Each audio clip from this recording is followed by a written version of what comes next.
Hi friends, welcome back to my channel. ఈరోజు మీకు ఈ సీరియల్లో ఏం జరిగిందో తెలుసుకోవాలి అనుకుంటున్నారా? అయితే వెంటనే మనం సీరియల్లోకి వెళ్ళిపోదాం. ఇంకా రాహుల్ని సేట్ని తీసుకురమ్మని పంపించిన రుద్రాని ఒక్కసారిగా వెనక్కి తిరిగి చూసేసరికి అక్కడ స్వప్న కనిపిస్తుంది. స్వప్నని చూసిన రుద్రాని నీళ్లు నూరుతూ కనిపిస్తుంది. ఏయ్, ఏంటి నన్ను చూసి నీళ్లు నూరుతున్నావు? రాహుల్ని ఎక్కడికి పంపిస్తున్నావు అని అడగడంతో, ఎబ్బే అదేం లేదు, వాడికి ఏదో పనుందంట, బయటకు వెళ్తున్నాడు అని అంటుంటే, చాలు, చేసిన ఓవర్ యాక్షన్ చాలు, ఇక ఆపేసి ఆ పత్రాలు ఎక్కడున్నాయో తెచ్చివ్వు అని అడగడంతో, ఏం పేపర్స్? నా దగ్గర ఏ పేపర్స్ లేవు.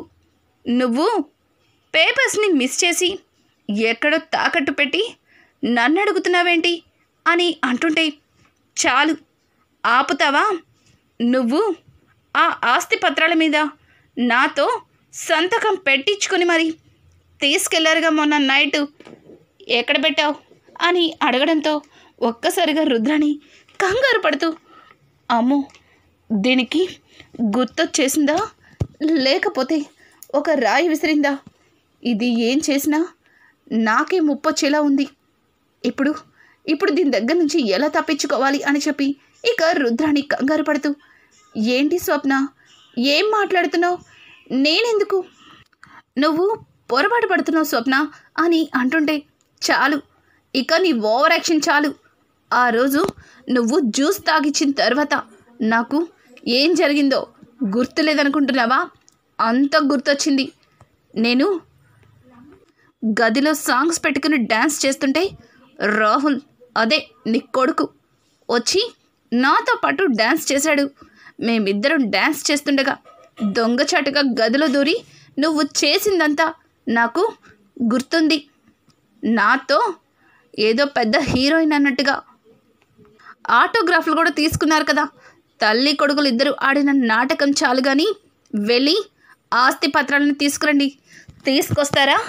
అందరి ముందు నిజాన్ని బయట పెట్టమంటారా అని స్వప్న అయితే ఇక రుద్రాణిని అడగడంతో, రుద్రాణి ఇంకా వెంటనే భయపడుతూ, తెస్తాం, తీసుకొస్తాం,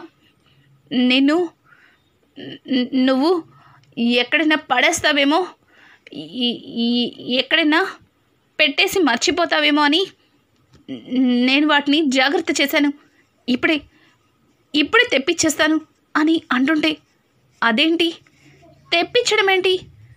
అయినా నేను దాచిపెట్టిన పత్రాలని దొంగిలించింది కాకుండా వాటిని నేను ఎక్కడైనా పడేస్తానేమోనని దాచిపెట్టానని బాగానే చెప్తున్నావు.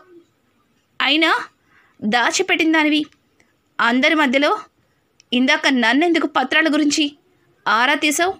వాటిని నేనే దాచిపెట్టానని తీసుకొచ్చి ఇవ్వాలి కదా. చూడు, నేను మీకు 5 నిమిషాలు టైం ఇస్తున్నాను. 5 నిమిషాల్లో ఆస్తి పత్రాలు తీసుకొచ్చి అక్కడ సుభాష్ అంకుల్కి ఇవ్వకపోతే తరువాత నా సంగతి తెలుసుగా అని అడగడంతో, స్వప్న 5 నిమిషాలంటే కష్టం స్వప్న, నాకు 1 గంటన్న టైం ఇవ్వు ప్లీజ్ స్వప్న అని చెప్పి ఇక రుద్రాణి అయితే భయపడుతూ స్వప్నని అంటుంది. స్వప్న, ఛీ, మీ బుద్ధి పోనిచ్చుకున్నారు కాదు, చాలా బాగా ప్లాన్ చేశారు తల్లి కొడుకులు ఇద్దరు. కానీ నీ ప్లాన్ ఇంత అట్టర్ ఫ్లాప్ అవుతుందని అస్సలు ఊహించలేదు కదా. గంట కల్లా పత్రాలు తీసుకొచ్చి నా చేతిలో పెట్టకపోతే తరువాత నా విశ్వరూపం చూస్తావు, తెలుసుగా అని అంటుంటే, తెలుసు, ప్లీజ్ నేను తెప్పిచ్చేస్తాను అని చెప్పి ఇక గబాగబా గార్డెన్లోకి వెళ్ళి వెంటనే రాహుల్కి కాల్ చేస్తుంది. ఇక రాహుల్ ఫోన్ లిఫ్ట్ చేసి, ఏంటి మమ్మీ, నేను అదే పనిలో ఉన్నాను, మళ్ళీ నువ్వు ఫోన్ చేసి? అది కాదురా ఈడియట్, ముందు నేను చెప్పేది విను. అర్జెంటుగా ఆ సేట్ దగ్గర నుంచి ఆ పత్రాలు తీసుకొచ్చే, ఇప్పుడే నేను నీకు ఆ 1 కోటి రూపాయలు ట్రాన్స్ఫర్ చేస్తాను అని అనడంతో, మమ్మీ ఏం మాట్లాడుతున్నావు? 1 కోటి రూపాయలు ఇస్తే సేట్ ఎందుకు పత్రాలు ఇస్తాడు? వాడికి 25 లక్షలు ఎక్స్ట్రా ఇవ్వాలి మమ్మీ అని చెప్పడంతో ఒక్కసారిగా రుద్రాణి, అసలు నువ్వేం మాట్లాడావురా ఆ సేట్తో? 25 లక్షలు ఇవ్వడం ఏంటి? వాడు ఇచ్చి కూడా 4 రోజులు కూడా కాలేదు.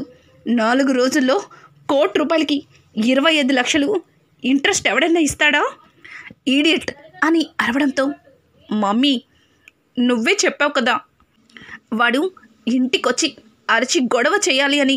అలా గొడవ చేస్తేనే నీకు 25 లక్షలు ఇస్తారు. నీకు ₹1,00,00,000తో పాటు 25 లక్షలు బోనస్గా వస్తుంది, లేకపోతే ఆస్తి మిగులుతుంది అని చెప్పి వాడిని ఫుల్గా రెచ్చగొట్టాను. ఇప్పుడు ₹1,00,00,000 ఇస్తే వాడు ఖచ్చితంగా నన్ను వాళ్ళ మనుషులతో కొట్టిస్తాడు. ప్లీజ్ మమ్మీ 25 లక్షలు కూడా పంపించు. అయినా ఇంత సడన్గా వాడికి డబ్బులు ఇచ్చి ఆ పత్రాలన్నీ తెమ్మంటున్నావు. నువ్వే కదా మమ్మీ సేట్ని తీసుకురమ్మన్నావు అని చెప్పడంతో, రేయ్ ఇప్పుడు నీతో ఫోన్లో మాట్లాడేంత టైం నాకు అస్సలు లేదు. గంటల్లోపు నువ్వు ఇక్కడ ఉండకపోతే ఆ సేట్ కాదు నేను నిన్ను షూట్ చేసి పడేస్తాను అని ఇక రుద్రాణి కాల్ కట్ చేస్తుంది.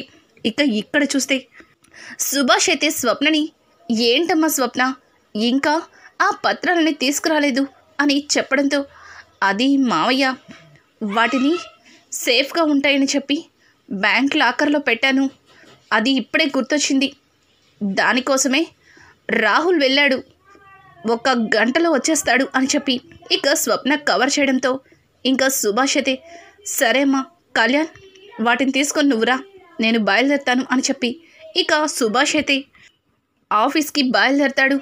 తర్వాత కావ్య స్వప్న దగ్గరకు వచ్చి, అక్క ఏమైంది, అసలు పత్రాలు ఎందుకు లాకర్లో పెట్టావు అని అనడంతో, నేనెక్కడ పెట్టానే, ఇదిగో ఉన్నారుగా నాకు దొంగ మగుడు దొంగ అత్త, ఇద్దరు కలిసి నా దగ్గర నుంచి పత్రాలు కొట్టేసి ఏదో పెద్ద ప్లానే వేశారు.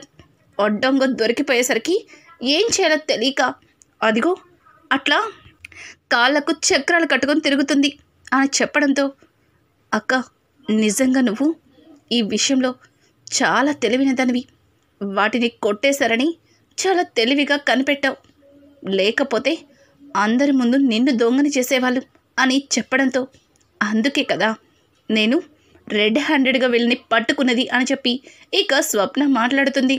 ఇదంతా ఇలా ఉండగా రాజ్కి ఒక ఫోన్ కాల్ అయితే వస్తుంది.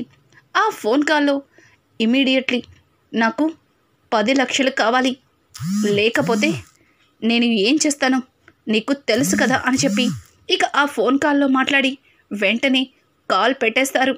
తర్వాత రాజ్ కంగారు పడుతూ, ఇప్పటికిప్పుడు 10 లక్షలు అడుగుతున్నారు, లేకపోతే తను ఇంటికి వచ్చి నాన్న గొడవ చేస్తుంది, ఇప్పుడు ఏం చేయాలి అని చెప్పి రాజ్ కంగారు పడుతూ ఇక సుభాష్కి కాల్ చేసి జరిగిందంతా కూడా చెప్తాడు.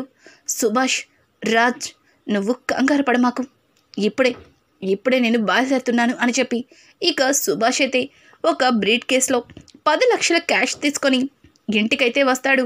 అప్పటికే రాజ్ సుభాష్ కోసం బయటే ఉండి ఎదురు చూస్తూ ఉంటాడు.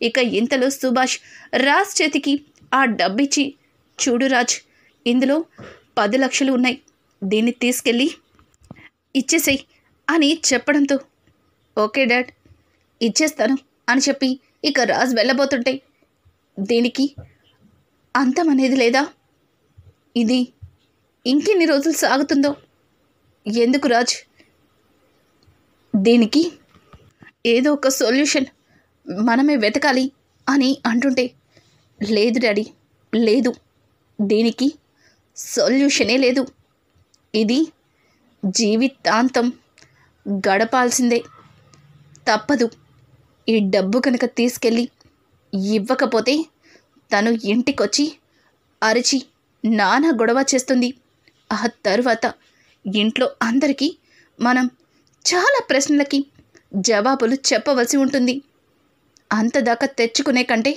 ఈ డబ్బుతో వాళ్ళ నోరు మూయించడమే మంచిది అని చెప్పి ఇక రాజ్ అయితే డబ్బు తీసుకుని ఇక అక్కడి నుంచి బయలుదేరతాడు.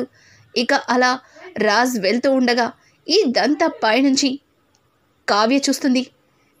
ఏంటి మావయ్య గారు ఈయనకి 10 లక్షలు ఇస్తున్నారు, పైగా ఆ డబ్బు తీసుకెళ్ళి ఇవ్వకపోతే గొడవ చేస్తుంది అని అంటున్నారు, అంటే ఖచ్చితంగా ఆ డబ్బు ఆ బిడ్డ తల్లికి అనుకుంటా ఏదో జరుగుతుంది. ఈయన ఏదో దాచి పెడుతున్నారు. ఈరోజు అదేంటో తెలుసుకోవాలి అని చెప్పి కావ్య కూడా రాజ్ వెంటే బయలుదేరుతుంది.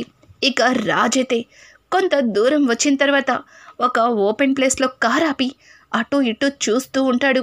ఇంతలో కావ్య కూడా గబగబా కారులో నుంచి కిందకి దిగి దూరం నుంచి తొంగి తొంగి చూస్తూ ఉంటుంది.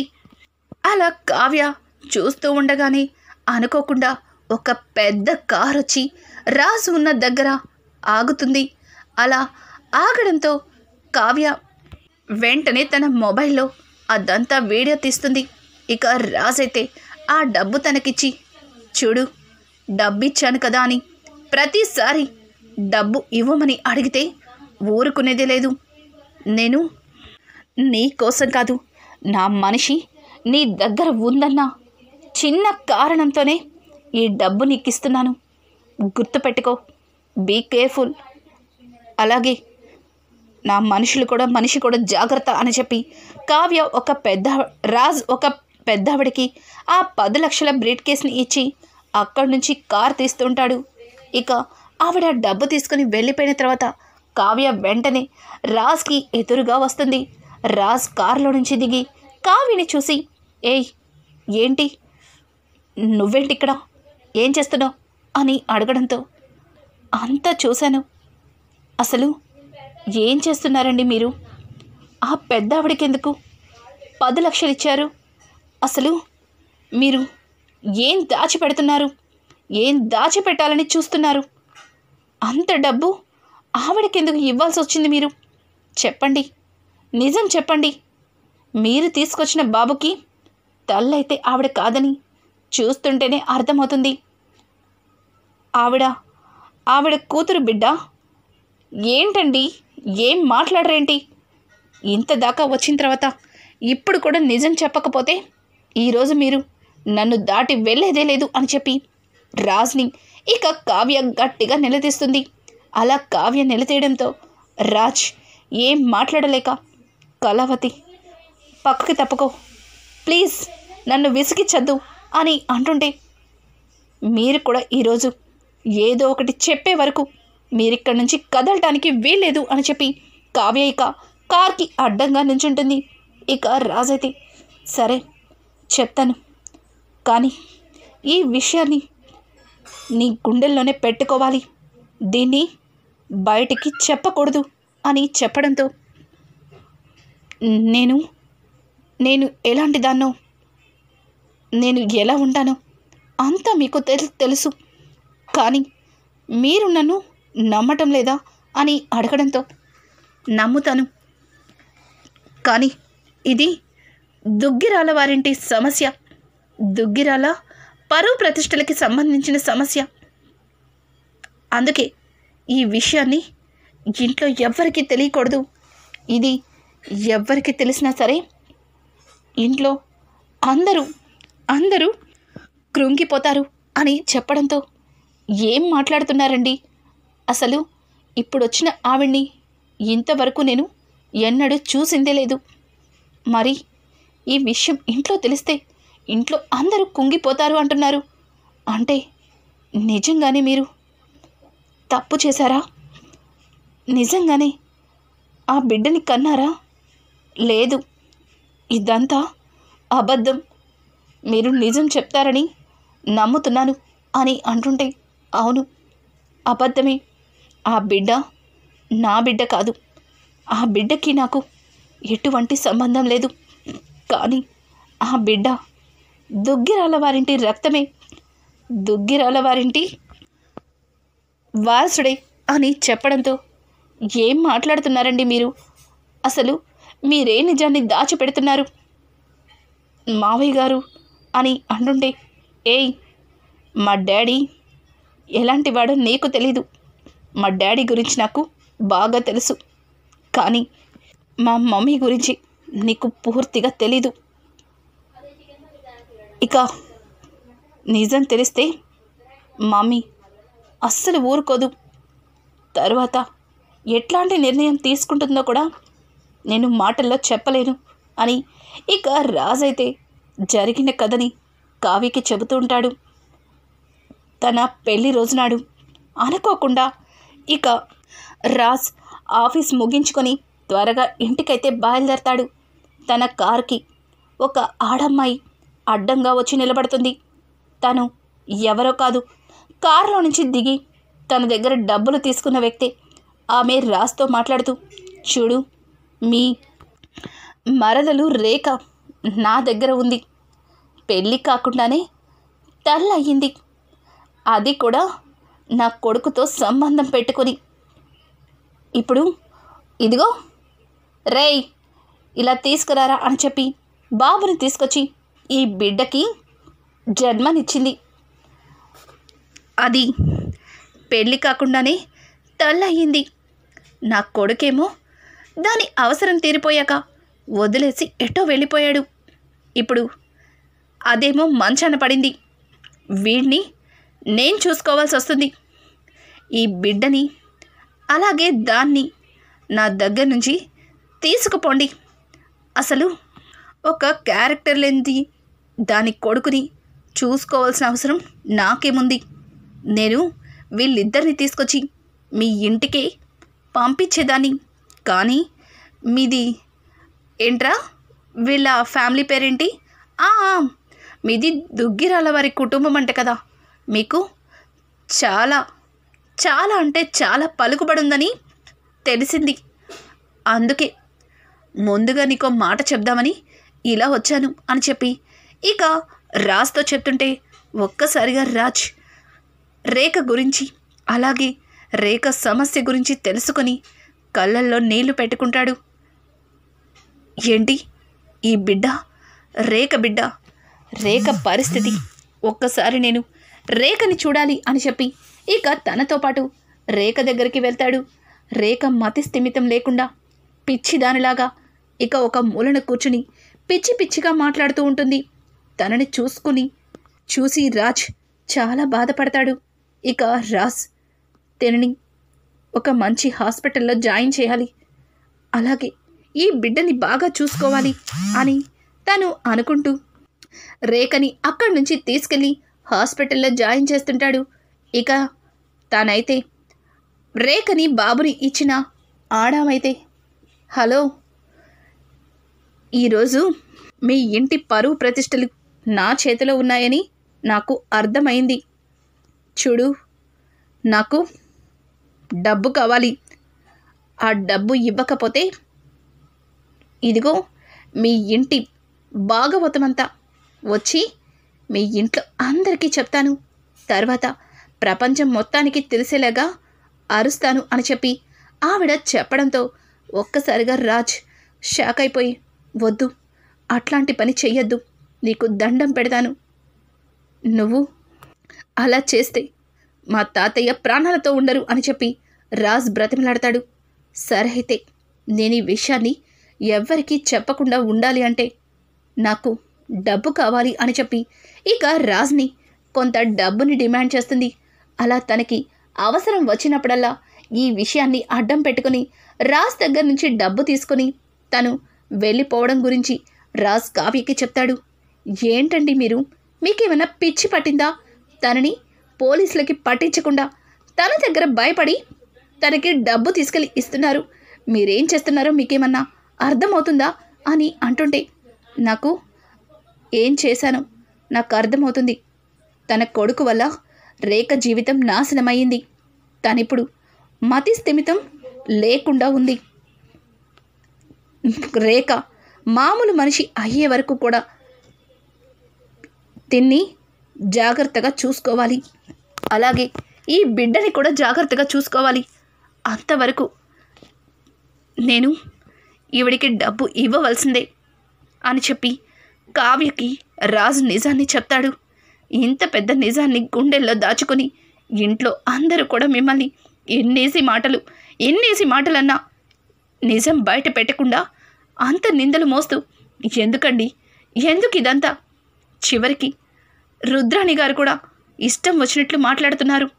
అత్తయ్య మిమ్మల్ని అర్థం చేసుకోకుండా ఇంటి నుంచి వెళ్ళగొట్టాలనుకుంటున్నారు. ఎవరి కోసం ఇదంతా? నిజం చెప్తే ఖచ్చితంగా ఇంట్లో వాళ్ళు అర్థం చేసుకుంటారు. ఈ సమస్యని మీరొక్కరే ఇబ్బంది పడకుండా చెప్తే ఖచ్చితంగా దీనికి ఏదో ఒక సొల్యూషన్ దొరుకుతుంది అని చెప్పి ఇక కావ్య చెప్తుంటే, వద్దు, రేఖ మళ్ళీ మామూలు మనిషి అయ్యే వరకు ఈ నిజాన్ని మన ఇద్దరి మధ్యనే ఉంచాలి అని చెప్పి రాజ్ కావ్య దగ్గర మాట అయితే తీసుకుంటాడు. ఇక కావ్య బిడ్డ గురించి నిజం తెలుసుకున్న తర్వాత తను ఆ బిడ్డకి తల్లిలా మారుతుందా, అలాగే కావ్య చేష్టల్ని చూసి ఇంట్లో వాళ్ళు కావ్యకి ఎటువంటి మాటలు మాట్లాడతారు, రానున్న ఎపిసోడ్స్ మరింత ఇంట్రెస్టింగ్గా మారబోతున్నాయి. ఈ వీడియో మీకు నచ్చినట్టయితే లైక్ చేసి సబ్స్క్రైబ్ చేసుకోవడం మాత్రం మర్చిపోకండి. Thanks for watching. Hi friends, welcome back to my